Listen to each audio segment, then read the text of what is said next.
Hi all, this is last Saturday afternoon. ഇത് നമ്മൾ admit ആവുന്നതിനൊക്കെ മുമ്പുള്ളൊരു video ആണ്. അന്ന് ഷൂട്ട് ചെയ്ത് വെച്ചിരുന്നതാണ്. എഡിറ്റ് ചെയ്ത് പോസ്റ്റ് ചെയ്യാനായിട്ട് സമയം കിട്ടിയിട്ടുണ്ടായിരുന്നില്ല. എന്തെങ്കിലും ഒരു മാർഗ്ഗം ഉണ്ടെങ്കിൽ ഈ ചെമ്മീനൊക്കെ കിട്ടുമ്പോൾ ക്ലീൻ ചെയ്ത് ഫ്രിഡ്ജിലോട്ട് വെക്കണം കേട്ടോ. പിന്നീട് അത് ചെയ്യാനായിട്ട് ഇതുപോലെ മടി വരുന്ന വേറൊരു കാര്യം എനിക്ക് വേറെ ഇല്ല. 2 ദിവസമായിട്ട് ഫ്രീസായി ഇരിക്കുന്നത് കൊണ്ട് ഇന്നലെ രാത്രി ഉറങ്ങാൻ നേരത്ത് തന്നെ ചെമ്മീൻ്റെ ബോക്സിൽ കുറച്ച് വെള്ളം കൂടെ ആഡ് ചെയ്തിട്ട് അത് ഞാൻ ഫ്രീസറിന് ഫ്രിഡ്ജിലോട്ട് മാറ്റിയിരുന്നു. ഇതിപ്പോൾ രാവിലെ എടുക്കുമ്പോൾ നമുക്ക് ഇതുപോലെ ഇളക്കിയെടുക്കാൻ പാകത്തിന് കിട്ടും. ചെമ്മീനെല്ലാം വൃത്തിയാക്കി കഴിയുമ്പോൾ അതിലേക്ക് ആവശ്യത്തിന് ഉപ്പ്, മഞ്ഞപ്പൊടി, മുളക് പൊടി, കുറച്ച് ഇഞ്ചി വെളുത്തുള്ളി ചതച്ചതും കൂടിയിട്ട് മാരിനേറ്റ് ചെയ്ത് മാറ്റി വെക്കാം. ഈ ഒരു സമയം കൊണ്ട് നമുക്ക് പച്ചക്കായൊക്കെ ക്ലീൻ ചെയ്ത് അരിഞ്ഞെടുക്കാം. ഫ്രിഡ്ജിൽ ഇരുന്നത് കൊണ്ടാണ് കളർ അങ്ങനെ ഇരിക്കുന്നത്, അല്ലാണ്ട് ഇതിപ്പോൾ പഴുത്ത് തുടങ്ങിയിട്ടല്ല കേട്ടോ. പുളിച്ചിറയിലെ വീട്ടിലുണ്ടായ കൊലയെന്നാണ് മമ്മി ആലൻ്റെ അടുത്ത് വെച്ച് കൊടുത്തു വിട്ടതാ. ഇനി ഒരു 2 കൂടി ഇരിപ്പുണ്ട്. പതുക്കെ പിന്നെ ഒരു അവിയലും വെക്കാം. ഇതാണ് ഞാൻ അന്ന് പറഞ്ഞ എനിക്ക് റീഫണ്ട് കിട്ടിയ സൊമാറ്റോയുടെ ചട്ടിച്ചോറിൻ്റെ ചട്ടി.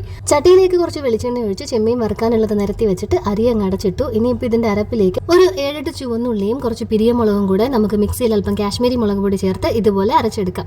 ചെമ്മീനെല്ലാം ഒന്ന് ഒതുക്കി നടുക്കത്തെ എണ്ണയിലോട്ട് അരപ്പ് നല്ല മൂത്ത് വരുമ്പോൾ അതിലേക്ക് കുനുകുന അരിഞ്ഞു വെച്ചിരിക്കുന്ന പച്ചക്കായും കൂടെ ചേർത്ത് ആവശ്യത്തിന് ഉപ്പിട്ട് നല്ലപോലെ ഇളക്കി ലേശം വെള്ളം ഒഴിച്ച് ഇതൊന്ന് അടച്ചു വെച്ച് വേവിച്ചെടുത്താൽ മതി. നമ്മുടെ ചെമ്മീൻ പച്ചക്ക ഉലർത്തിയത് റെഡിയാവും. ഈ ഒരു സമയം കൊണ്ട് ഞാൻ ഫ്രിഡ്ജിലിരുന്ന മോര് കാച്ചിയത് ചൂടാക്കി എടുത്തു. 2-3 പപ്പടം അങ്ങ് കാച്ചി.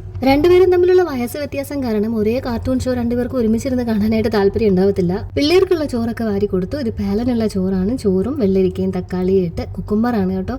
മോര് കാച്ചിയതും പപ്പടം വറുത്തതും പച്ചക്കയും ചെമ്മീനും ഉലർത്തിയതും പിന്നെ കുറച്ച് വെളുത്തുള്ളി അച്ചാറും. ചാനലിൻ്റെ തുടക്കം മുതൽ ഇതുവരെ സപ്പോർട്ട് ചെയ്യുന്ന എല്ലാവർക്കും, പുതുതായിട്ട് ചാനൽ സബ്സ്ക്രൈബ് ചെയ്തിട്ടുള്ള എല്ലാവർക്കും എൻ്റെ പ്രത്യേക നന്ദി അറിയിക്കുന്നു. നമുക്ക് അടുത്ത വീഡിയോയിൽ ഉടനെ കാണാം.